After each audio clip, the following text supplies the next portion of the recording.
Bottom Line Podcast. I'm Jimmy Finizzi alongside Neil Villapiano. We hope you're doing well.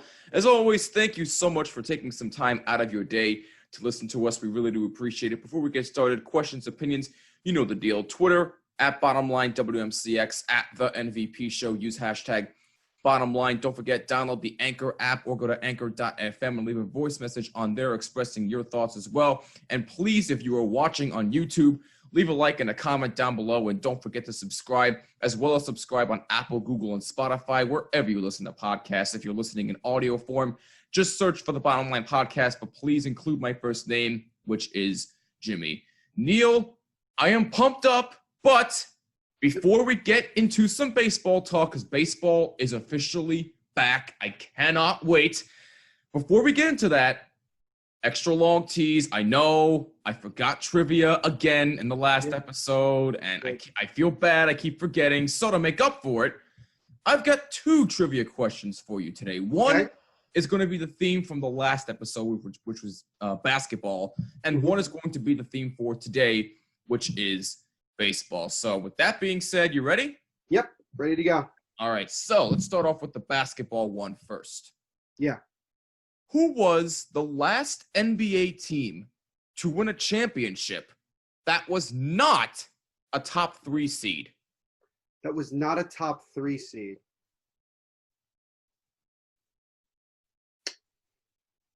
This is a good one, actually. Probably not that long ago, I would imagine, correct? You'd have to go back at least within the last 20, 25 years. 20, 25 years. Okay, yes. Cool. All right, cool.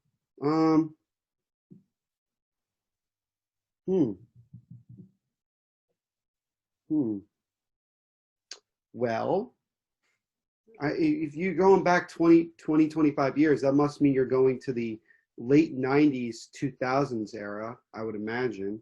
You're on the right track. Yes, you're on the right track. Right. I'm going to say the 2004 Detroit Pistons. That is incorrect. Ooh. Incorrect. The answer is the Houston Rockets in 1994 and 1995. You know, I was thinking about the Rockets because when you said 20, 25 years, I'm thinking late 90s. I said, well, other than the Bulls, and obviously the Bulls were the best team, you know, every single year. Right. The only other team to win titles in that era, other than the Lakers in the late, like right at the end of the era, the decade, was the Rockets. So, sometimes it's better to go with your first guess than to. No, hey, you know what? That was a good guess. I will give that to you. Yeah, I mean, it was the Rockets. I don't think the Pistons were the number 1 seed in 2004. I think that they were like 4 or 5. So. I think you might be right. We'll have to what were the Rockets? What was the Rockets?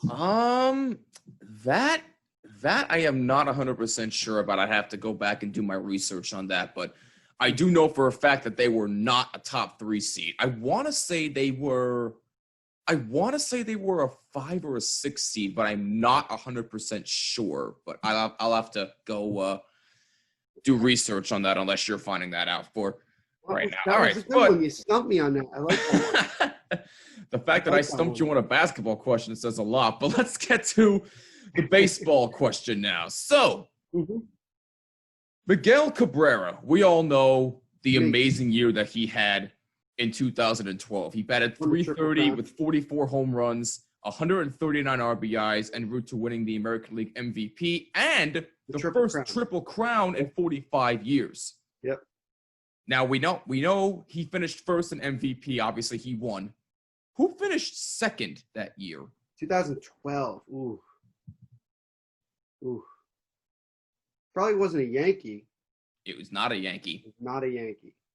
I'm sorry. He was on the Tigers, correct? Miguel Cabrera, yes. All right. So American League.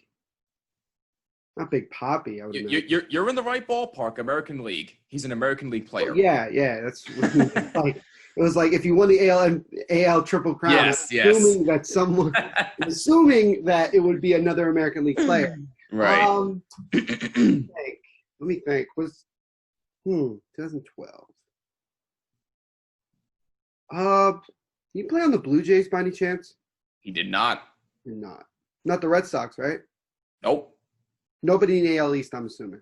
Nope. Nobody in the AL East.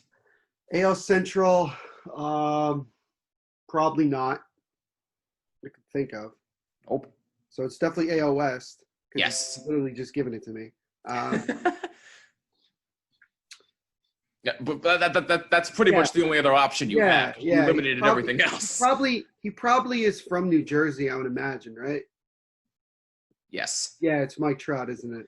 Yep, you would be correct. Mike Trout batted 326. Once it narrowed down to the AL West, it was like, okay, well, obviously the Astros weren't anything at that point. The Athletics had nobody. Yep. It was like, well, it's got to be Mike Trout because other than the only other answer I could have thought of is probably Albert Pujols, but I think, that was his first year with the. Right. Yes. But yes, you are correct. Mike Trout batted 326 with 30 home runs and 83 RBIs. Right, and I got also one out of two. for you, Adrian Beltre, who actually had better numbers than Mike Trout, finished third that year. Was he on? He was on what? The Rangers at that point? Yes, he was. He was on the Rangers. So I mean, I could have said Beltre and gotten it wrong. It would have been a good guess. Hey, look, I got 1 out of 2, so I'll take that. Hey, you know what? That's better. That's better than nothing at all. So I'll definitely give you a little participation trophy right here. There you go. Nice. but anyway. By the way, can I just say something really quick? So sure. So we were doing an NBA preview on Tuesday, and if you haven't yet, go check that out. And the team that I had selected to win the finals was the Denver Nuggets. Right. Bol, who we were talking about, went off in a scrimmage yesterday. Had 18 points, I think like 7 rebounds and 4 assists. After the game, he was told he had to get drug tested today. What? On Thursday. Yes, he's getting drug tested. So I was saying to myself, I guess he was too good. So they're suspicious that he's taking something, even though he dominated in a scrimmage, which also the Nuggets decided to go with like the big man starting 5 where they had Nikola Jokic at the point guard position, Mason Plumlee as a center, Bol at the 4. It was really weird, but thank God it was only a scrimmage. It wasn't the real deal. I was about to say. Yeah. How often do you see that? Right, but yeah, Bol really went off. I think this is like the coming out party for Bol. I think that was the coming. I think he's gonna do really well, and he's gonna really end up becoming like. I think he's gonna end up becoming a bigger meme at times than like Alex Caruso. Like I could see that, especially if he starts playing well. Yeah, it's gonna be over. Oh my God! I'm starting to hashtag Bol for MVP. Can we get that trending right now, please? Yeah. Get that trending right now on Twitter. If you're listening and watching, please get that trending. Whether it's on YouTube, on Twitter, wherever, please get that trending. It's going to be tremendous. But baseball is trending right now. It is officially back. I am pumped as heck. So here's what we have for tonight, July 23rd, 2020. So by the time you're listening to this, you'll either be listening either before the games, or if you're listening the day after, or the week after, or wherever, these games will be over. This is probably coming out, I would say, probably around. It will be coming out later today. Yes. Yeah, like 2 o'clock in the afternoon. I would imagine, right? Yep, absolutely. So tonight, July 23rd, you have the Yankees at the Nationals. Garrett Cole against Max Scherzer, which is going to be a tremendous matchup. Garrett Cole finally making his Yankees debut. Yep. So we'll see how these 9 years, if he does play that long with the Yankees, pay off, considering the fact that he got a boatload of money. Is it 9 years? Yep, 9 years. I believe it was in the 320s. I believe. I got to look back. A lesser deal than his the same guy that has the same agent as Bryce Harper. Like Bryce Harper got 13. Yeah, Scott Boras you're referring to. Yeah, Scott Boras. I'm surprised that maybe it's weird. I also saw a stat last night on the ESPN ticker that the Yankees have 2 of the top 3 biggest contracts in baseball. Yep. Like Giancarlo Stanton is at 325, and Garrett Cole second most, and then Garrett Cole's right after him. Yep. So. Yep. And at least we know that one of them is going to be worth the price. Yep. I'm pretty sure Mookie Betts is laughing at that right now because he just got paid a boatload of money from the Dodgers, like 13 years, $325 million. It's like, you want to talk about that right now? Well, actually, yes. Before we get into the gate, before we get into our expectations for the Yankees and the Mets, let's get into this Mookie Betts deal because clearly, it seems like the Dodgers really trust this guy. And listen, do I think he's a great player? Absolutely, yes. He's a terrific. He's a terrific baseball player. He can play the field. He can hit you a home run every now and then. He's terrific. But 13 years? I mean, listen, I'm not going to compare this to Giancarlo Stanton because that's unfair. Stanton's time with the Yankees hasn't really lived up to the hype as of yet. We don't know exactly how this deal is going to play out for him and for the Dodgers. If he ends up playing well, fantastic. Yeah. Same with Bryce Harper's deal. He also got a 13-year deal from the Phillies. If it plays out all these years, great. I want them to succeed. And Bryce Harper, I will say, actually had statistically a very solid season with the Phillies. No, he did. He did. It's just that, like, it's not about necessarily him having great seasons. It's about him pushing the Phillies towards being a World Series champion team. So that's which I think could be possible with the next couple of years. I look at it this way. I look at it like if the Phillies didn't have Bryce Harper, they would still be a very solid team, in my opinion. They still lack pitching in the bottom half of their rotation, but but with the Yankees, it's a little bit different with Stanton. Is that they could take Stanton out of the lineup and it wouldn't affect them that much. Right. Because they still have so much other talent on the bench. You have guys like Clint Frazier and Miguel Andujar that are going to be riding the pine a lot, and Stanton's going to be the designated hitter. And if you just took Stanton out of the lineup, it wouldn't affect the Yankees that much. So the Yankees don't really need Stanton. I'm not saying that the Phillies need Bryce Harper, but obviously adding Bryce Harper just makes that a better lineup. And probably I would say more valuable is on the Phillies is probably JT Realmuto. I agree. I think the Phillies should definitely try to lock up, which I think they will. I think that they'll eventually work out some sort of a long deal. I don't know if Scott Boras is Realmuto's agent. I think he is. I want to say. I think you're right. Yeah, I think you're right. Scott Boras is an agent for like 3/4 of baseball. So I mean, it's not like I'm really pretty much. But yeah, no, I mean it's a little bit different with that. But with regards to Mookie Betts is a better player all around than Giancarlo Stanton is. He is. And I think he's a better all around player than Bryce Harper. Do I think Bryce Harper is a better fielder? I do. Yeah. I think Bryce Harper, one of the things people don't talk about enough is really good fielding. Like he has a tremendous glove, a really good arm out in right field. I mean, he really does a lot of very, very good things in the field. But people obviously want to talk about his home run hitting and just his hitting in general. With Mookie Betts, he's more of the 5-tool, Mike Trout, all-around type player. He's a guy that he's not going to hit 35, 40 home runs a season, but he will hit 20, 25. He'll knock in 115 RBIs. He may get you 20, 25 stolen bases, and he'll also be a very reliable fielder. So the Dodgers, who just 2 years ago had Manny Machado, couldn't get him to sign a long-term deal.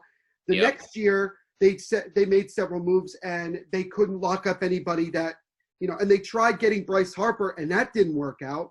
Now that they traded for Mookie Betts, they were able to convince him to not only take the huge amount of money he's making, $332 million, but to also stay with the Dodgers long term. And that's something the Dodgers, I think, learned from not giving the money in term to Bryce Harper. Bryce Harper wanted that 13-year deal. And I think if the Dodgers had felt comfortable doing it last season, he probably would have signed with the Dodgers. But the Phillies were able to do it.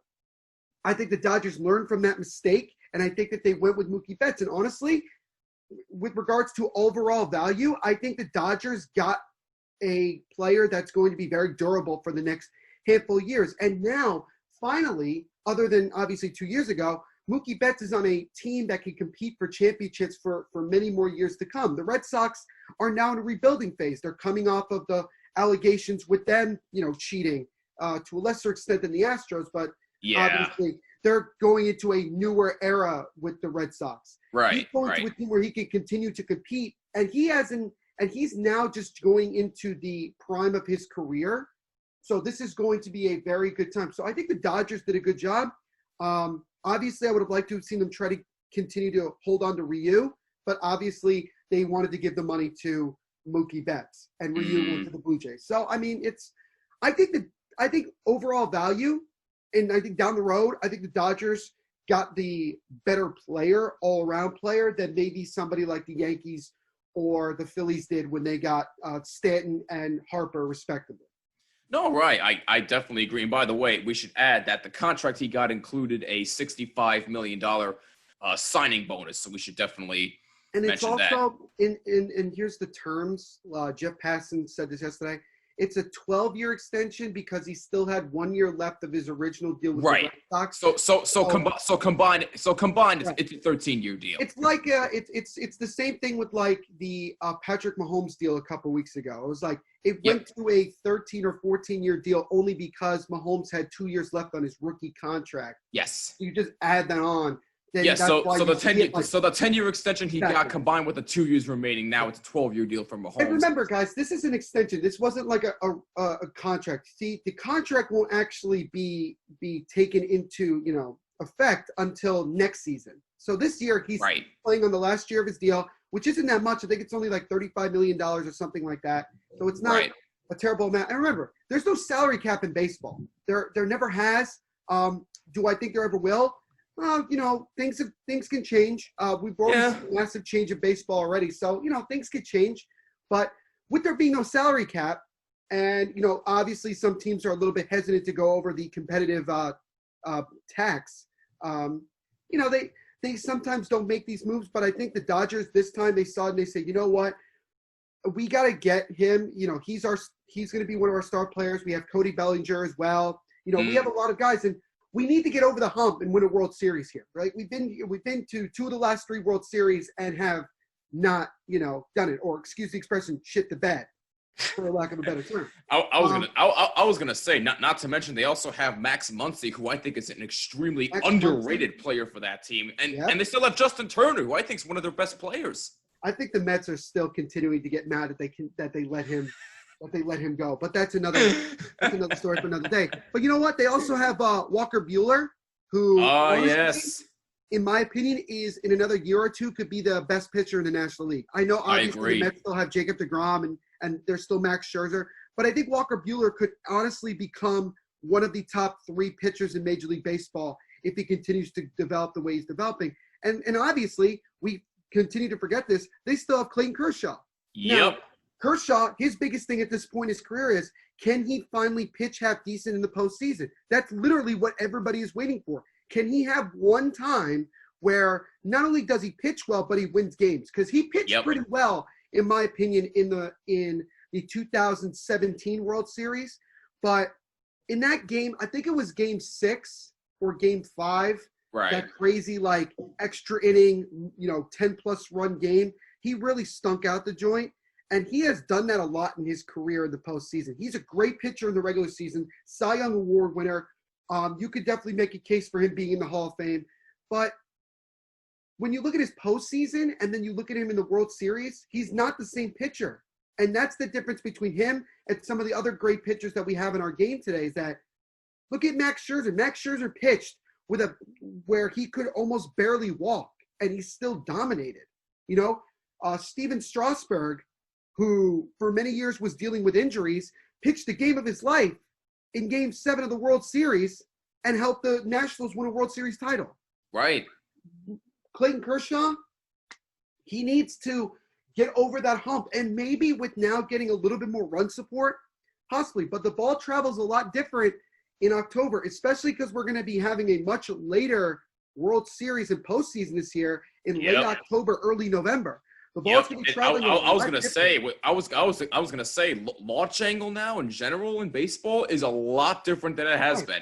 and you get to the point at that point in the season where your pitchers need to be at their best. And Clayton Kershaw hasn't been there in the postseason. So this is another year where he has to put up or shut up. And I think that's going to be the X factor for the Dodgers. Not if, can Mookie Betts deliver, not if Cody Bellinger can deliver. It's, can Clayton Kershaw finally have a postseason where he shows the type of pitcher that he is, the dominant, left-handed, Cy Young Award winner pitcher that we've seen in years previous. That's, I think, the X factor. It's like when A-Rod had a great postseason in 2009. That was the reason, in my opinion, why the Yankees won the World Series. If Clayton Kershaw is dominant like he is in the regular season, in the postseason, the Dodgers are going to win the World Series, in my opinion. Yep, absolutely. You can definitely make an argument there, but bottom line is we do like this Mookie Betts deal, but let's just see how it plays out. We think he'll do well. It's different in Major League Baseball because, we obviously had things to say about Patrick Mahomes, big deal when he got from the Chiefs. It's different in different sports. Again, there is no salary cap in baseball. And I would say injury-wise percentage, I don't know the actual numbers, so don't assume that I know what I'm talking about. Right. But, the chances of, Mookie Betts getting an injury that completely destroys his entire career is less likely than someone like Patrick Mahomes getting blindside hit and then all of a sudden, never being able to play the same way. That's true, yeah. And also, a lot of that money is guaranteed. I think all of it is guaranteed, if I'm not mistaken. I think so, yeah. Yeah, because it's all guaranteed in baseball. And, again, because there's no salary cap, is it going to be like this whole big thing where it's going to ruin them for years to come? I don't think so. Because, again, you could either buy him out, which if you're a big team like the Dodgers, it's probably not that big of a deal. Right. And you also have other really good pieces that you could sign to long-term deals because, again, there is no salary cap. Now, there's that competitive tax and everything like that that teams sometimes don't want to go over, but sometimes you do that in order to go win a World Series. Yep. I couldn't agree with you more on that, but bottom line is, let's see how this deal works out for the Dodgers. But Neil and I tend to really, really like it. We think Mookie Betts will. I mean, I do. Will be really, really really good for him. And he's such a likable player, Mookie Betts. He really is. No, he is. He is. I've even though he was a Boston Red Sox, I loved watching him play. Yeah, and I still do. Hitter. He's a great hitter. He can hit well over 300. He's a good leadoff man. You want to talk about a guy, your leadoff man hitting like 330? Yeah, I'll take that. Oh, yeah. I take that every day and twice on Sunday. Yeah, exactly. Really? Exactly. I would take that in a heartbeat. But now let's get to the Yankees and the Mets. So, like we said, tonight, July 23rd, Yankees Nationals open up. Garrett Cole against Max Scherzer. And then Friday, July 24th, you have the Braves at the Mets. Mike Soroka against Jacob deGrom. So Neil and I sort of gave you our preview of our expectations of the Yankees and Mets in a previous episode. And if you haven't listened to that already, be sure you go check that out. But listen, here are pretty much – we're going to start with the Yankees first because Neil and I are both Yankee fans, and you can see the background. If you're watching on YouTube, I have a background of Yankee Stadium behind me. But here are pretty much my final expectations for the New York Yankees. If they are going to go to the World Series, which we know they desperately want to, they need to. So does every other team, but yeah. Yes. I mean, just the way you said that, it's like, well, yeah, obviously that's the goal of every team every year. Yeah, but the Yankees, just like the Dodgers, that every team says they have unfinished business. I feel like that's the main goal for the Yankees this season, and I don't think Mother Nature appreciated that. I was just like, there was a lot of thunder just now, so I was like, ooh. It's no big deal. But anyway, though, final expectations for the New York Yankees. They need to have more discipline at the plate. For one, they need to stop striking out a ton and stop trying to aim for the home run, which I know has been their formula. You're talking about specific player. I know who you're talking about because you're not talking about. I'm actually not talking about a specific player. I'm talking about everybody, and I know they have guys who actually can hit in the clutch. Like and it can actually hit for average, possibly LeMahieu. like guys off the bench like Tauchman, Ford, Clint Frazier. I mean, those guys can actually hit. I'm sorry, is DJ LeMahieu not involved in this? DJ LeMahieu is too. Yes, absolutely. You didn't say his name, so I was like, what the hell? Outside of DJ LeMahieu, because he's been the only productive Yankee who's actually an all-around type of player. So you need him. And thank God he recovered from COVID-19, even though he was asymptomatic. It's nice to see him back. But anyway, so they need more discipline at the plate. They need to play more small ball. Small ball is going to be key. Like I said, a home run is nice every now and then. It is. But if you're trying to go for it every single time, it's just not going to play out the way you'd hope. And yes, Stanton, I am talking to you specifically. Okay, so you are talking about someone specific. See, this is what I'm saying. You were talking about someone specific. But even outside of him, but I know there are guys who always go for the home run, like like Aaron Judge and all those other guys. But Sanchez. Even get Gary Sanchez as well. But if you just play small ball, things will work out more of the time than just going for the home run. So more plate discipline. Play small ball. The starting pitching, I'm really not that concerned about because I know what Tanaka can be. We don't know what Gerrit Cole's going to be with the Yankees. We know how dominant of a pitcher he is, but what's he going to be with the Yankees? Right. That's what I'm looking for in Gerrit Cole. I expect him to be good, but I'm not gonna ride the hype train just yet until I see a few games where he starts. I know it's only 60 games, but I'm waiting to see what he can do as a Yankee. Now, it's obviously not going to be the full season we hope, like I said, because it's 60 games, but let's see what Gerrit Cole does in his time with the Yankees. So I expect him to be good, but I am not getting on the hype train for Gerrit Cole just yet. Well, how will the defense work? Because Torres is playing short. We know that. Gio Urshela's got the hot corner playing third. LeMahieu's at second.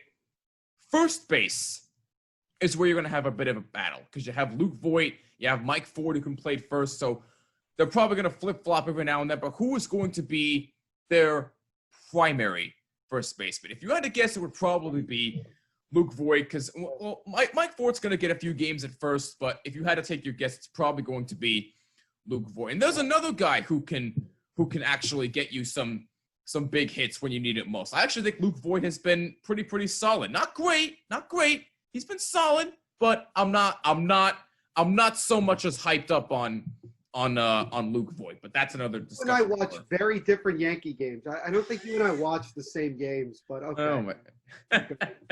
But that's beside the point. But bottom line is, if the Yankees are going to achieve the ultimate goal, those are my final expectations for them. And do I fully expect it every single game that they're not going to win every single game. Let's just get that out of the way right now. They're not winning. They're not going 60-0. It's not realistic. They're not going 60-0. All right. So everybody who wants to say, oh, they're going to be undefeated this season, throw that out the window right now.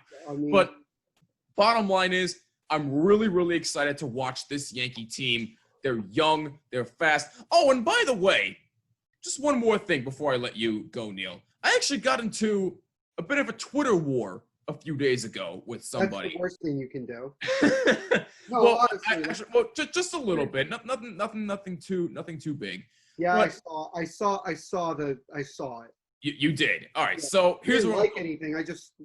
So I was watching the exhibition game again. Was it the Mets or the Phillies? I believe it was the Mets. It was the Mets. It was the Mets. Second Mets game. Yep, the second Mets game at Citi Field. And I saw that our guy, Julian Goularte, who hosts G&T Sports Talk, by the way, you should subscribe to that. Really, really good stuff. We should have tried to get him on today.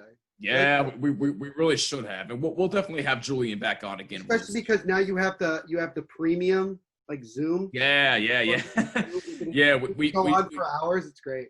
We should definitely try and get him on. By the way, if you really don't need it, if you don't need Zoom Premium, don't spend the money. Yeah, exactly. I know it's not that much. I know it's like what, $15 a month. So I think so. Look, you could spend that $15. You could spend that $15 on 3 different subscriptions to Netflix. That's true. That's true. What is Netflix? $5? I don't even know. $11. Oh, you know what? ESPN Plus is $5 a month. Yeah. So That's what you're talking about. Subscriptions to ESPN Plus. Yes. So there you go. But anyway, so Julian Gallardi, our guy, had a very, very hot tweet that he tweeted. He said, and I quote, "Tauchman is greater than Brett Gardner." And how is that much of a hot? Wait, how is that a hot tweet? That's hold on. Hear me out. What? Because listen, all right. Tauchman's only played like what 1 or 2 years.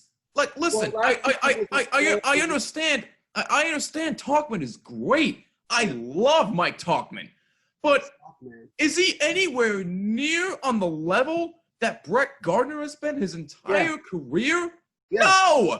No. I'm sorry, he hasn't. And then, so I retweeted that, but respectfully disagreeing with him because I respect my friends and my colleagues. Yeah. But listen, and then, so I retweeted that and disagreed with him. And then someone on Twitter, I think it was Bobby O'Reilly, who tweeted at me and said, I said Gardner still has a couple of great years left, in my opinion. He said, great years. Gardner has never been great. Obviously, we're not watching the same thing here. Look, I understand that Brett Gardner has never been a home run guy. I understand that. He's never been that. Outside of last year, where he really started to showcase his power. But listen, he has a Gold Glove. He has a World Series. He led baseball or the American League in triples at one point. You know how hard it is to hit a triple in Major League Baseball? And he's still faster than a majority of the guys in Major League Baseball. Just a little, because I know guys that are obviously faster than him, but he's still a lot faster than a majority of the players in Major League Baseball today. So, listen, Brett. And by the way, he's also been a great leader, which is something the Yankees need. He has great veteran leadership. He's provided that for the Yankees his entire career. He's been with the team since like 2008. Well, outside of that, but listen. I mean, that will certainly. If you've been on the team that long, I think you should definitely have some form of leadership. Exactly. But listen, bottom line, and I'll end it with this. Listen, I love Mike Tauchman. I love him, and I cannot wait to watch this kid play for years to come. But don't compare him to Brett Gardner. He's not better than Brett Gardner at this point. I'm sorry, he's just not. I'm sorry, but again, bottom line is those are my final expectations for the Yankees, and that is my little mini rants about Brett Gardner. But go ahead, Neil. Go ahead. Once again, I'm gonna have to backtrack because I have a lot to say, and I'll get to the whole Tauchman Gardner thing in a few minutes. But I want to kind of start from the beginning and work my way this way. So I go here and then I go there. So my questions for the Yankees are simply this: I'm not worried about them regular season wise, unless they get off to a slow start. Because in a 60-game season, you get off to a slow start, it's going to be very difficult to climb back up. Now, again, the Yankees are only playing the American League and National League East. The NL East is tough, okay? You have very solid teams there other than the Miami Marlins, okay? So you there. The AL East, other than the Tampa Bay Rays, I'm not really, free. I mean, Toronto I could definitely see, but since Toronto is not going to be playing at home at all, it's going to be, there's a team I feel extremely bad for, but yeah, no, it's definitely an unfortunate situation. It's not their fault they were told last minute, though. Well, yeah, I know, and it begs the question of how could the NHL be allowed to play the Stanley Cup playoffs there in Toronto, but the Blue Jays can't play? Yeah, that doesn't make any sense. Really argument to that. And by the way, speaking of the NHL, Seattle I think is making a big announcement later on today, so stay tuned. To be exact, in about an hour and 10 minutes. Yep, about an hour and 10 minutes at the time of this recording. Eastern time, 9 p.m. Pacific time, and then you can just assume wherever you're listening or watching, you can just assume. So probably by this point, most of you guys, if you're watching or listening, you probably already know by now. Right. Probably going to be the Kraken. I frankly don't care. They're going to end up going to the Stanley Cup Finals in their first year because that's just how – that's how expansion teams apparently do things now. But anyway, as far as as far as the whole like Toronto thing, I think the reason that Toronto was okay with the NHL doing it is because all the teams are going to be going there. Well, all the Eastern Conference teams are going to be there, right? But they're not going in and out of the country. They're staying there for like a month, 2 months. Like they're not going anywhere else. The problem for I think the Toronto people, the Toronto health officials is that teams are going to be coming in and out when they play the Blue Jays in Toronto. So maybe that's why, and because obviously coronavirus is very big here in the United States, they feel a little bit uncomfortable about that. So that was my argument as to why the NHL is allowed and the Blue Jays were not. Right. I think the Blue Jays will probably end up just being a home team in other team stadiums, which is not great. But it is what it is. But going back to what I was saying, yeah, the Yankees have, the AL East is there for their taking, right? Like that's the first goal. I think the first goal is to try to win a division. I think that's right. The first goal. Or you could, if you want to lesser that, the first goal is to get into the postseason. Right. That's number one. I think that they'll do that. I'm not really worried about that. I'm going to be very critical probably from the first pitch of game one for several reasons. Number one, like you said, the pitching staff, not really worried about except one thing. Why Jordan Montgomery didn't make the starting rotation. It's stupid in my opinion. That's a shame. That is a shame. You want me to have a rant? I'll give you somewhat of a rant. The Yankees had said that Tanaka is not going to be pitching until July 31st or July 30th. Like, he's not going to be pitching the first game that he's projected to pitch. So you want to go with a 4-man rotation. But you want to go with an opener, which to me, I think in this season is not a good idea. No, it's not. So if you want to go with a 4-man rotation, why not have Montgomery be there? Thank you. But the Yankees argument is saying, we want to continue to let him slowly build his strength up from Tommy John. Well, here's the thing. Number one, he pitched well in spring training and was fine. Number two, you had 3-4 months where he wasn't pitching at all because we were all in quarantine. Number three, when we came back and did summer camp, he was still pitching very well. So I don't know what exactly the waiting is. I think the Yankees at times have been really wasting his career, and it really pisses me off because he's a fine, very solid pitcher. And before he got hurt 2 years ago, I honestly looked at him as the ace of this team. I really did because he has the ability to be. You definitely could have made an argument for it. Absolutely. He's still very young. I think he's 23, 24. He's barely in his mid-20s. So I hope that, very soon the Yankees do call him up and keep him on the team. But it's whatever. But that was the one thing I was a little. Jordan Montgomery is actually 27. 27. All right, so he's in the prime of his career. So hopefully the Yankees do give him the opportunity to showcase the talent that he actually has. Right. So yeah, the pitching I'm not worried about. Bullpen, could go either way in my opinion. Yeah. I'm assuming that either Ottavino or Britton will be the closer. Obviously, because Chapman's not going to be more likely Zach Britton, in my opinion. I'm not wild about Zach Britton. I don't think he's bad or anything. I'm just like he doesn't wow me like maybe some other people do. I think hopefully Ottavino has a bounce back season from last year. Certainly, things did not go the way he wanted in the second half of the year. And going back to the starting rotation, I think that the guy who's going to have the most success out of everybody is probably going to be James Paxton. I agree. That I don't think Garrett Cole's going to pitch well. I just think that with regards to wins and having consistency, Paxton's going to do that because Paxton will give you 5-6 innings of maybe giving up 1 or 2 runs. And the Yankees are only giving up 1 or 2 runs when Paxton's on the mound.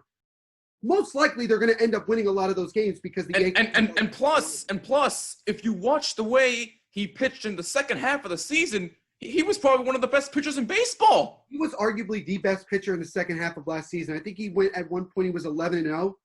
He was really dominant, and even in the postseason, he was really good. He pitched well in the games against the Astros. Like he didn't give up.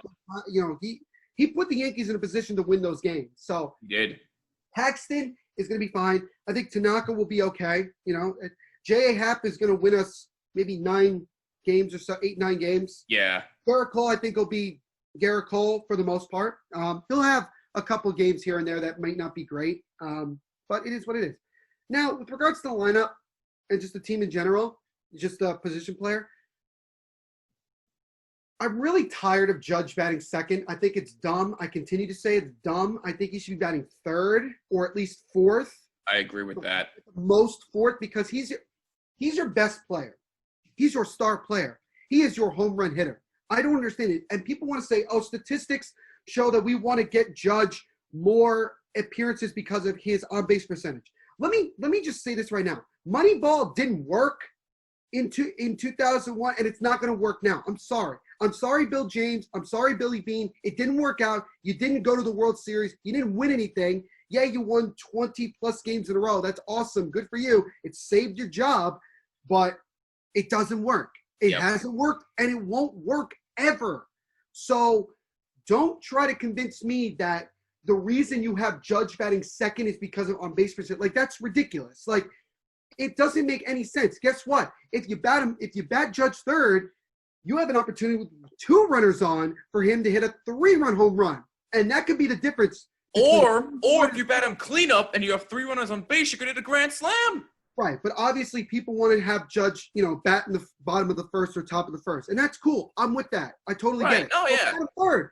So bat him third, and he can hit several 3-run home runs, and it could be the big game changer. Like, he's hit so many solo home runs because nobody was on base, and he's batting second. Like, that's annoying to me. And Judge is not the fastest person on the planet, okay? Judge has MLB average speed, in my opinion. That's not a knock on him. That's just how it is. Right. I'm cool with DJ LeMahieu leading off. Great. Man bats well over 300. Awesome. Totally down for that. Absolutely. I would honestly put either Gardner or probably Aaron Hicks, maybe. Because Hicks is not fast either. Maybe batting second, and then Judge. I would probably more likely put Gardner in the 2-hole. Yeah, well, I mean, because you have 2 relatively fast guys as your first 2 guys on, and you get those 2 guys on, the pitcher has to then think about multiple things. Those guys on base and facing Aaron Judge. That gives you an advantage right away. That's me. But the Yankees are not going to change. I know Judge is going to bat second tonight, and he's going to bat second the entire year. It's stupid, and I can just say this till I'm blue in the face every single episode we do. It's just not going to change because nobody gives a crap. Because everybody wants to talk about analytics and all this crap. And it's dumb. It's freaking baseball. It's just baseball, okay? Herm Edwards, who obviously didn't live up to this quote, but I'll quote him anyway, you play to win the game. That's pretty much it. He didn't do it very often, but still, that's, this is but my point is that put your team in the best position to succeed. Putting Judge batting second is not putting your team in the best position to succeed. But the Yankees are also very arrogant because they could say, oh, well, we're so good, we could have Judge bat ninth and we'd still win. That very well could be the case. But I'm saying, you want to get the best out of Judge, you want to get the best out of your lineup, put Judge batting third. That's what that's what I'm saying. Stanton should be batting lower in the lineup, at least 7 or 8. He's a hole in the lineup. He is an absolute hole in the lineup, and he's been since he got here. I'm sorry. And he better change real quick because the Yankees, unfortunately, are not going to get rid of him anytime soon because they're going down the same road that they had with Alex Rodriguez. That's the way I'm looking at it. Sanchez also should bat really low in the lineup. Also a hole in the lineup. I know people want to shoot me because everybody, for some odd reason, wants to continuously defend a guy who bats .220 in the regular season and bats a measly .110 in the postseason on average, who hits a home run when it doesn't matter whether the Yankees are blowing out somebody or they're getting blown out. It happened last year. It happened the year before. It happened the year before that. And that's the thing. So with this lineup, like, the 3 things that piss me off are Judge continuing to bat second, and Stanton and Sanchez should be batting lower in the lineup because they're holes in the lineup, and they shouldn't be put in those pressure-packed clutch situations when they never come through. They never have, and in my opinion, if they don't, it's just that you might as well just forget about Sanchez. You might as well just trade him or let him go and forget about it because it's not worth it. He's just not worth it, in my opinion. I have more belief in Kyle Higashioka coming up in that situation than Gary Sanchez. Because guess what? I think that, Higashioka is a better fielder than Sanchez is because Sanchez continues to screw up behind the plate at times. And I think hits-wise, it's Sanchez is better. And also because chicks dig the long ball, that's why people want to constantly try to defend Sanchez even though he constantly strikes out. Oh, and here's another thing. Judge and Stanton, stop swinging at a curveball low and outside. Yeah. Every single year, and you do not change, okay? Somebody has to point this out. You do it all the time. I guarantee if you watch tonight, and you get 2 strikes on Judge or Stanton, watch where that strike 3 pitch goes. Guarantee you it's low and outside, either in the dirt or it just stays up just a little bit. And Judge and Stanton will swing it. Sanchez just swings at a fastball right down the middle. Yep. I've seen him do that 100 times. But with regards to those 2, they got to do it. So, but other than that, I don't really have a problem. The other thing I have a problem with is this. How does Tyler Wade continue to be on this team? Oh, my God. How does Jordan Montgomery leave the poor kid alone? Come on. How does Jordan Montgomery not make the roster, but Tyler Wade does? What has Tyler Wade done in his entire career that is defendable for him being on this team? Thairo Estrada, who plays the same position as Tyler Wade, kicked absolute butt the entire summer camp. Had 3 or 4 that I agree with. Yes, that I agree with. But you want to continue to try to praise someone like Tyler Wade, who's going to bat well below the Mendoza line, who has half-decent speed. He's not even the fastest player on this team. Old Brett Gardner is 3 times faster than Tyler Wade. You want to have a comparison? That I also agree with. You want to have a Twitter war? I dare you to try to convince somebody that Tyler Wade is better than Thairo Estrada. I want you to actually do that because there is no definitive thing. I want someone to try to explain to me what Tyler Wade has done. Tyler Wade must have pictures of something illegal that Brian Cashman or the Steinbrenners did for the reason why he's still on this team. It's been several years, and people say, we haven't seen the real Tyler Wade. Yeah, we did about 3 years ago, and it hasn't changed. Come on. Tyler Wade does nothing. He does nothing. He's not even that good at base running, okay? Like, he's not. He's not good. I'm sorry. Like, he hasn't been, and you give him more opportunities to hit than Andujar or Clint Frazier, who are about 4 times better than Tyler Wade. That's ridiculous. Like, that's ridiculous. And I'm sick of it. I'm sick of Tyler Wade playing on this team. Okay? I am sick of it because he's not that good. And I don't care. Like, I don't care if Tyler Wade hears this and then wants to have a beef with me. I'll tell him like it is. Dude, you do nothing. You bat well below the Mendoza line. You have decent speed. Your fielding is okay. But other than that, you do nothing. And you have 2 guys like Andujar and Clint Frazier, who by all rights should be given much more of an opportunity to play this season, that are much better than you are. That's just the way I look at it. And I hope that Frazier and Andujar get a lot of opportunities this season. That was another thing. I hope they get an opportunity. Clint Frazier looks good. I mean, he looks really good. Andujar looks like the same Andujar that we saw 2 years ago. So I'm not worried about it. It's unfortunate for him because Urshela had such a really good year last year that Andujar doesn't have the opportunity right now. But maybe Andujar could play the outfield.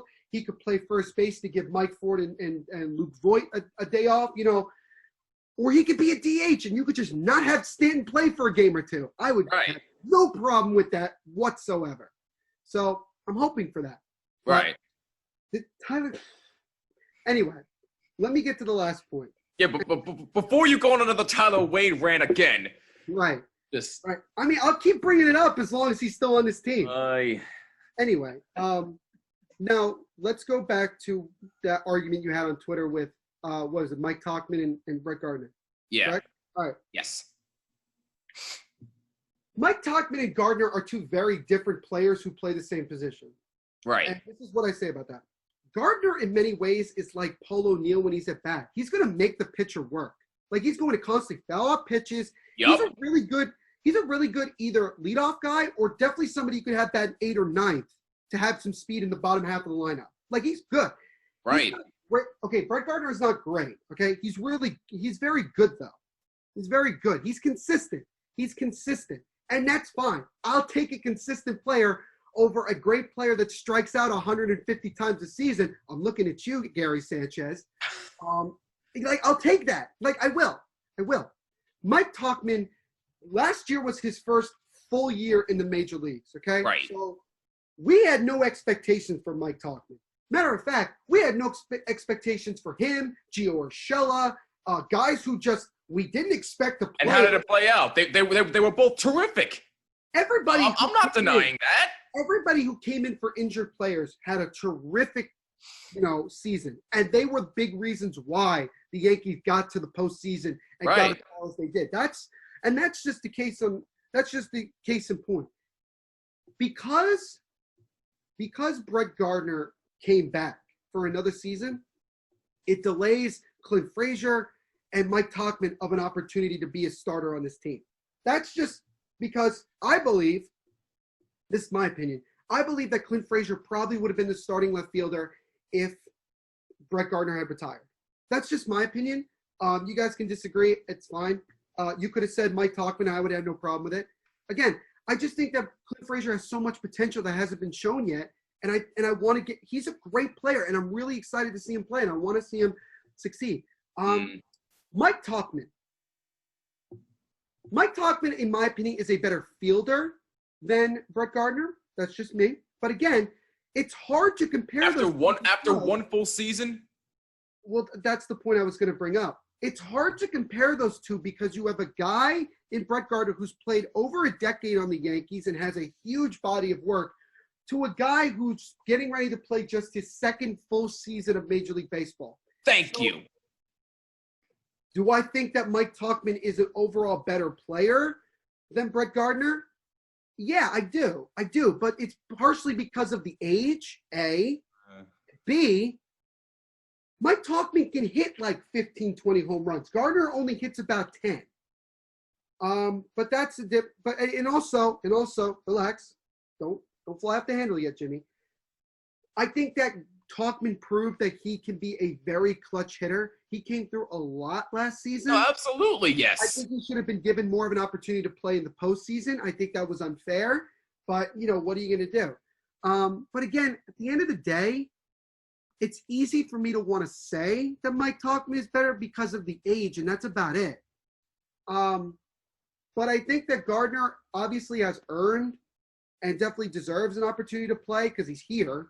He wants to, and he's a leader, like you've mentioned.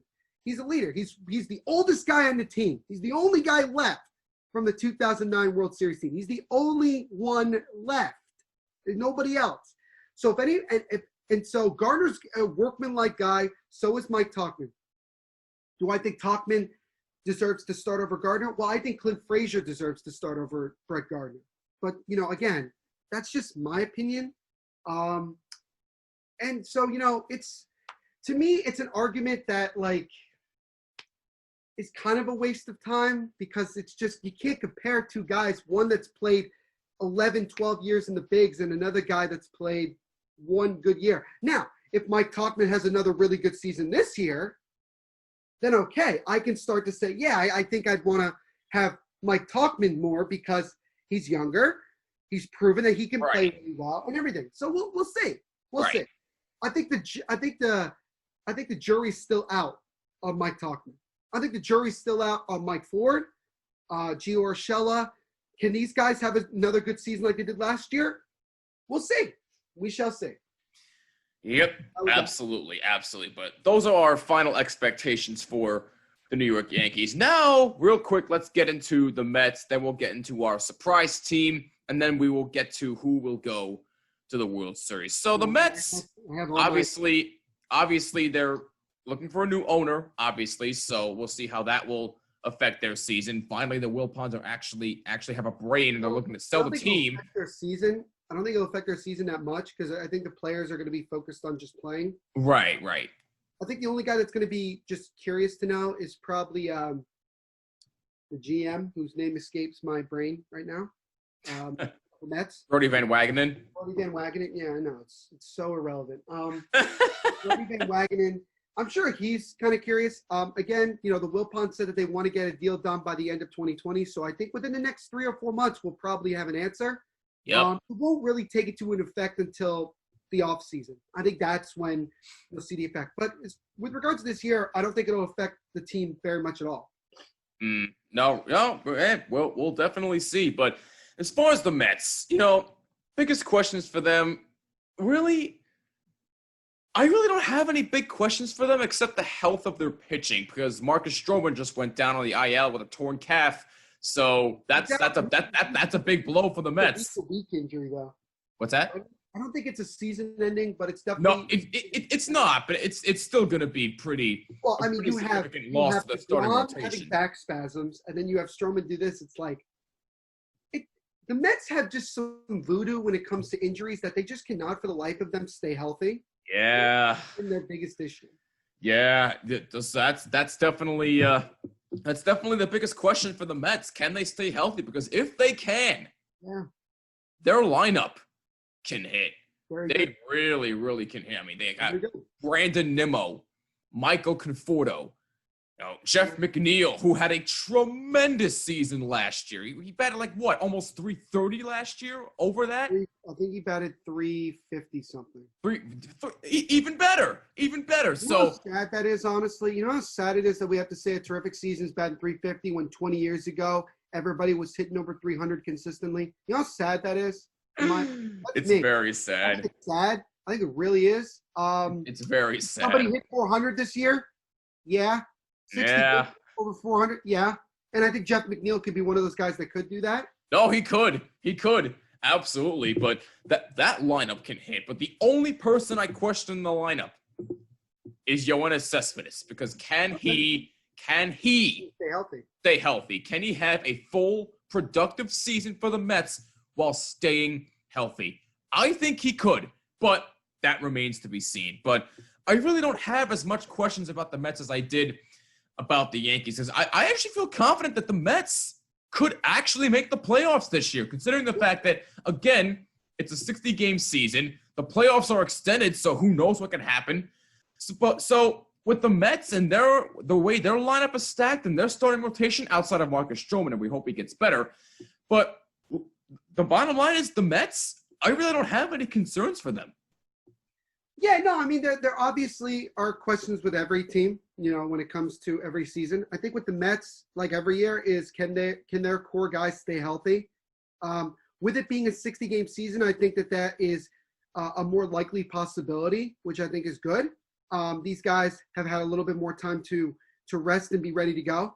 One guy we forgot to mention with the Yankees is that the advantage of the season starting now, as opposed to back in April, is that Aaron Hicks gets to be on the team right away. Like, we didn't mention that, but I thought I should mention that because I think he had Tommy John. Right, yeah. Yeah, he did. He had Tommy John. Yeah, with the Mets, I think they have one of the better lineups for, with regards to hitting for average than most teams in baseball. And I think down the stretch, and especially when we get to, the fall and definitely towards postseason time, which I agree, I do think the Mets will make the playoffs. I think they actually could win the NL East this year. They could. I think that they're good enough to do that. They got to compete with the defending world champions, so we'll see. Well, I don't think the Nationals are going to be as good as people think that they are going to be this year. I think that definitely remains to be seen, but we'll see. I think the top three teams in that division are probably the Mets, Phillies, and Braves. The Braves have questions, but we don't have to get into that. Yeah, with the Mets, their pitching rotation. Obviously you got DeGrom. If DeGrom is fully healthy and pitching the way he's capable of pitching, I think he's going to win a third Cy Young. Actually, I agree. I think DeGrom will win the Cy Young in the National League. You have guys like Porcello and Michael Wacha, who obviously 2 or 3 years ago were really, really, really good. I mean, obviously Porcello won the Cy Young a couple of years ago. But they're still very solid pitchers. So I think the bottom half of the rotation is very good as well. If Stroman can obviously recover from this injury and then be really healthy and be the pitcher that everybody expects him to be, then the Mets just added another very, very good arm. Their bullpen is suspect. Their bullpen is really, really suspect. They have Dylan Betances. They do have Jeurys Familia back. I don't remember who their closer is at this point. Edwin Diaz. Still. Yeah, well, Edwin Diaz. I question him. But Edwin Diaz, are we going to have the Edwin Diaz from last year, or are we going to have a guy that everybody expected to be good when the Mets got him? Exactly. I think the latter is going to happen because it's a shortened season, but we'll see. We shall see. Let's keep. with regards to the lineup, yeah, the only question that I really, really, truly have is what are the Mets going to do with Yoenis Cespedes? Now, with the fact that we have the universal DH, that's an advantage to the Mets. The Mets will then just say, okay, we don't have to play Cespedes in the field. Yeah, that definitely gives him a bit more of an advantage. We could literally just have him bat, and that's what the Mets like the most about him. He can hit. That's why they acquired him back in 2015 for his bat. If Yoenis Cespedes can get back to being a really good hitter like he was when he first got to the Mets, then that's going to be great. Can he stay healthy? Well, he's on the Mets, and that's usually a very big risk because, again, for some odd reason that I cannot explain, it doesn't matter who the Mets hire as their training staff, a lot of players tend to get hurt. But I think they've dealt with some adversity. Obviously, they were going to hire Carlos Beltran as their manager. Then it all went down the drain because of the fact, he was involved in the Astros-Cheney scandal.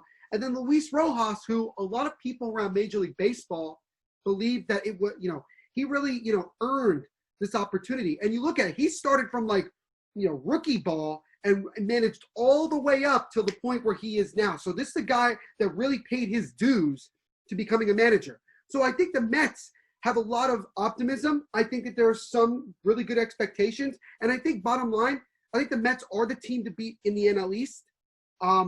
But, again, if injuries continue to hinder the Mets like they do every other year, don't expect the Mets to be winning very much this season.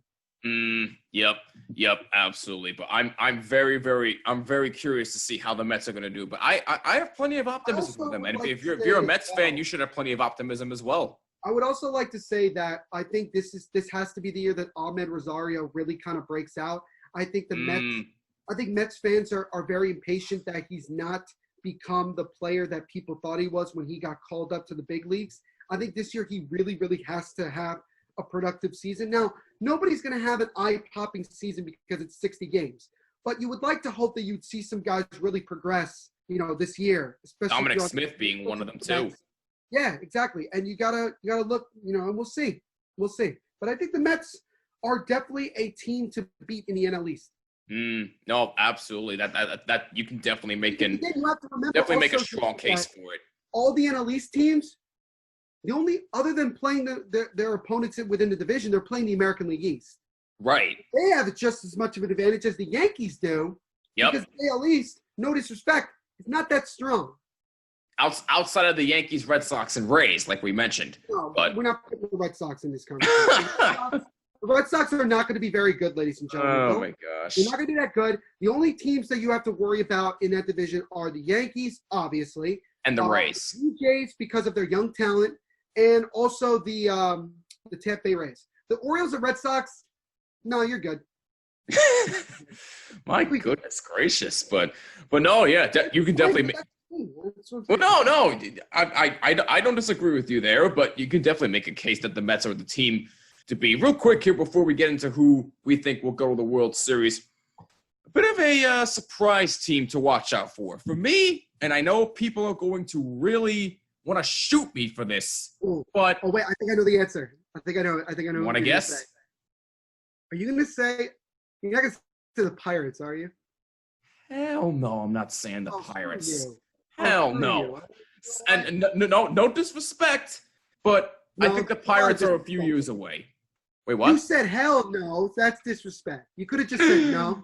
Oh, my God. No. You wanted to add the hell in there. That's what pissed me off. Why don't we get Alan Hahn on here again so you two can bash me? Why don't we do that? You know what? I'm not going to get in. I'm not going to get into that. But my surprise team to watch for this year, and I know, again, people are going to question me for this, but hear me out on this. Damn, you read me like a book, man. The Cincinnati Reds. You read me like a book, man. The Cincinnati Reds. That was actually the same team I was going to say. Really? I agree with you. All right. I do agree with you. Yeah.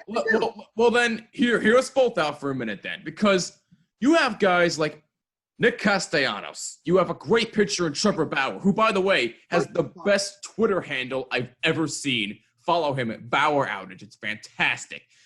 Mike Stock acquired. His Twitter account, like with regards to athletes, is very similar to it's like the equivalent of I guess Richard Sherman's Twitter account. Right. They're not afraid. awesome. All right, absolutely. But you acquired Mike Moustakas. You have Amir Garrett. You have Sonny Gray, who has pitched a lot better in Cincinnati than he has. If it wasn't for Jacob DeGrom last season, if it wasn't for DeGrom, I'm honest, I think Sonny Gray could be considered for Cy Young. What? I think look at how he pitched last season.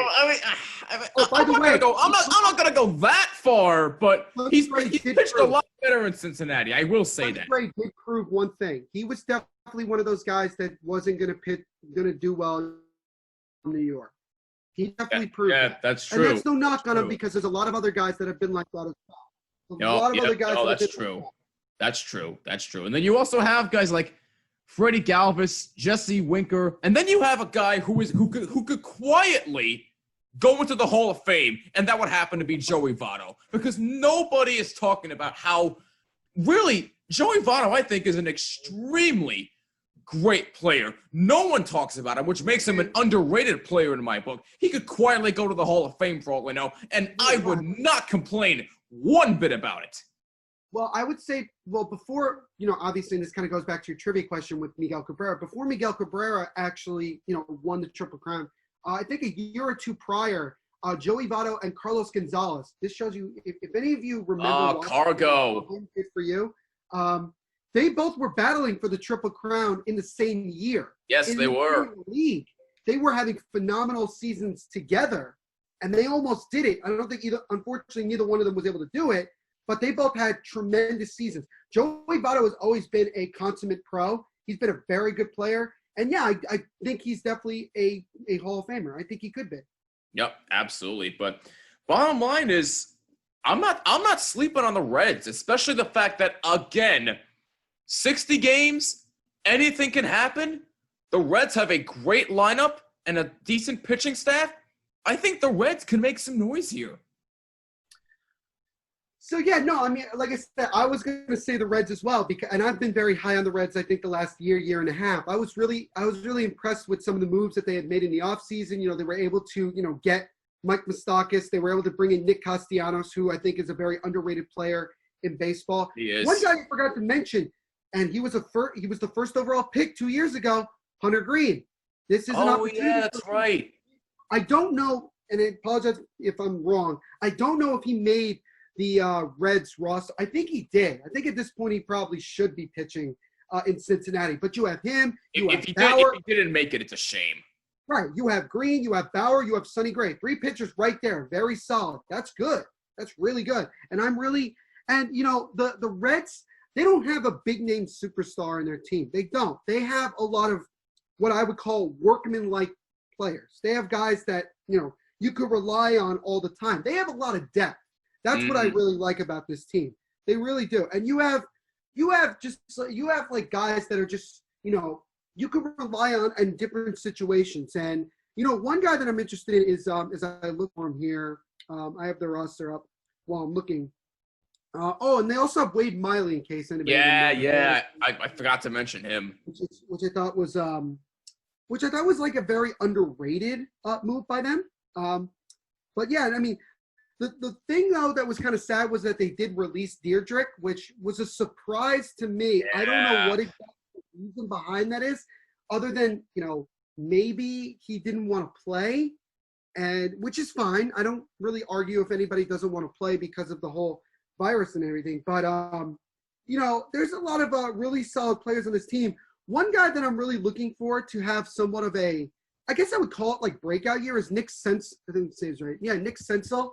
The outfield. Again, the Reds have a very young team that's not fully developed. So I think that they could definitely surprise some teams. And again, they're playing the NL and AL Central, which one of these divisions is that competitive. So any team in those divisions has a legitimate shot of winning. That's the big reason why you could have more crazy picks, because of just so much uncertainty and because of the lack of teams you're playing until you get to the postseason. Yep. So do I think that the Reds could make the playoffs and really surprise some teams? Absolutely. Yeah. Especially I think so. They're not going to hit home runs. They're not going to blow you out of the game. They're going to win games 3-2, 4-3, 2-1. They're going to win close games because their pitching staff is going to be solid, in my opinion. Yep. So I'm with you, Jimmy. I think the Reds are going to be a team to definitely keep our eye on when this season actually gets underway. Yeah, absolutely. Do not sleep on the Cincinnati Reds. And now to wrap things up here real quick, who do we think is going to the World Series? Well, I think it's two teams that. I think it's coronavirus. What's that? I think coronavirus is going to go to the World Series. Oh my God. Corona in 4. You're unbelievable, but you can honestly go to Vegas and put like at 1 to 100 odds Corona over MLB. What? In 4 straight. Oh my God. But these two teams, pretty much everybody's going to keep their eyes on to see if they can get the job done. And it's two teams that everybody's been hyping it up since the past couple of years. That would happen to be. Right? What's that? You're talking about the Padres, right? Very funny. Oh, they're the talk of baseball. But no, give me the Yankees and the Dodgers. I want a Yankees-Dodgers World Series, and that is exactly what I am predicting. I think these two teams are on a mission. I think both teams will get there. It's a shame that one of them would probably have to lose, but you know what? 2 powerhouse lineups, 2 really solid pitching staffs, great defense behind both teams. I like the Yankees and Dodgers in the World Series this year. I really, really do. Well, I don't think it'll be much of a shame for you if the Yankees were to beat the Dodgers in the World Series. You wouldn't really care that much. Well, I know you're a you know what I mean. What I mean by this, it would be such a great matchup. It would probably have 7 games written all over it that you probably look at it and say, "Oh, it really is a shame that one of these teams has to lose." Yeah, I wouldn't say 7, but that's me. I have a New York team in the World Series, but it's not the Yankees.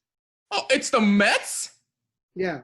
Oh my God. Took it a step further. Here's the thing. I took it a step further, and not only did I have that, but I have who's going to win the World Series and who the MVP is. So I kind of went a little step further with. Oh, okay. So I probably won't get into that until we get to the postseason, but go ahead. Yeah, I just thought I'd throw it out there. No, go ahead. So I have the Minnesota Twins taking on the Mets in the World Series. What? Yes, because other than the Reds, I think that the Twins are definitely a team that can get over the hump. The problem simply is this. If they have to play the Yankees in the World Series, can they actually beat them for once? Wait, honestly, wait a minute. The Twins can't play the Yankees in the World Series. They're in the American League. In the playoffs, sorry. I mean, playoffs. They could have about 60 years ago when they were in the That's true. Yeah, that's true. Done that, but yeah, I mean, I have the Twins playing the Mets because it's also 2020. Literally anything can happen at this point. That's true. Even if I'm wrong, who cares? I have the Twins actually beating the Mets in 6 in the World Series, and Josh Donaldson, who signed a big money deal with the Twins, is going to be your World Series MVP. So that's my projection. My prediction is Mets versus Twins in the World Series. Wow. Hey, look, in all seriousness. Would anybody be mad other than Yankee fans? No, listen. In all seriousness, I like it. It's bold. It's unexpected. And hey, listen, the Mets could have a legitimate chance to go to the World Series. I wouldn't be mad one bit. You know what? Like, again, like I said, the big thing about it is simply this. Like, again, people want to say, why the hell are you not picking Yankees? Well, again, it goes back to what I was talking about a half hour ago. Can this team hit in the clutch? Right. They've already proven 3 years in a row that they can't do that. What makes me believe that this is going to be different? Like, that's the way I look at it. Now, the Twins are very similar to the Yankees in their lineup that they hit 330 freaking home runs last season, okay? But yet the Twins can hit in the clutch. But the Twins get in the clutch and their pitching is good. I'm not saying the Yankees isn't. Because that's not what I'm worried about. I'm worried about who is going to get more timely hits in a series between the Yankees and the Twins. And again, for all we know, they may not even play each other. The Yankees could get knocked out by the Angels or whatever. Who the hell knows? They could. Because again, and here's the thing. If the Yankees were to not win the World Series, I guarantee you the biggest reason why is because several of their key players, Judge, to be honest, Judge, Stanton, Sanchez, Gleyber to a lesser extent, guys like that do not hit in those timely situations because of two reasons. One, piss poor lineup. You put them in the wrong position because and they're not going to come through in those situations. Two, they can't hit anything. If Travis Stan keeps swinging at that lone outside pitch, which they did about 5 or 6 times, I counted in three scrimmages already, it's going to happen a lot this year. And that's the way I look at it. So that's it. And also in the National League, other than the Dodgers, who really is a powerhouse team in the National League? The Brewers, maybe? Yeah, you can definitely make a case for Milwaukee. Jimmy, do you feel 100% confident that the Brewers are a powerhouse? 100% confident? 100%. No. Are you 100% with the Dodgers? Yes. Yes. So that's my point. There is no other big 100% powerhouse team in the National League. So, and the Dodgers have proven for several years that they choke when it matters most. Yeah. So, and by the way, the Mets actually beat the Dodgers several years ago in the postseason. Yep, they did. I mean, is it impossible? No. And you know what? I said this before. Whichever teams come out of this quarantine right away and are on fire are going to be the teams that are going to most likely be the most consistent when we get to the postseason. Right. And I think the Mets could not only win the division, I really think if they got to the playoffs, they could really, really make some noise. I really do. I really do. So, no.